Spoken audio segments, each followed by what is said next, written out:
নমস্কাৰ।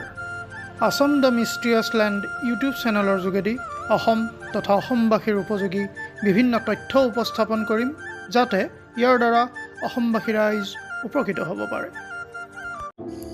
সেমেকা বতৰত দৰ্জা খিৰিকী বন্ধ কোঠালিৰ পৰা দুৰ্গন্ধ আহে বা বহুত দিন বন্ধ হৈ থকা ঘৰৰ ভিতৰত সোমালেও বতাহৰ দুৰ্গন্ধ পোৱা যায়।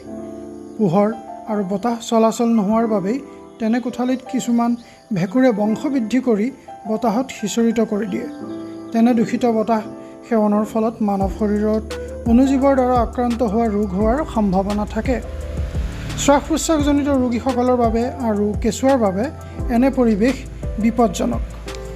বন্ধ কোঠাত এনে দূষিত বতাহৰ দুৰ্গন্ধ আঁতৰোৱা এটা সহজ উপায় আপোনালোকক জনাবলৈ লৈছোঁ, যাৰ প্ৰয়োগ কৰি আপোনালোকে উপকৃত হ'ব পাৰিব। বতাহৰ দুৰ্গন্ধ অহা কোঠালিৰ গৰু ঘিৰ এগছি বন্তি প্ৰায় 2 ঘণ্টামান সময়ৰ কাৰণে জ্বলাই ৰাখিলেই কোঠালিৰ দুৰ্গন্ধ নোহোৱা হয়। এই প্ৰয়োগ একেবাৰেই সহজ। পূৰ্বৰে পৰা অসমীয়া সমাজত এই নিয়ম ব্যৱহাৰ হৈছিল, কিন্তু আজিৰ আধুনিক জীৱনশৈলীত মানুহে গৰু ঘিৰ বন্তিৰ পৰিৱৰ্তে ৰুম ফ্ৰেছনাৰ ব্যৱহাৰ কৰি বেছি ভাল পায়।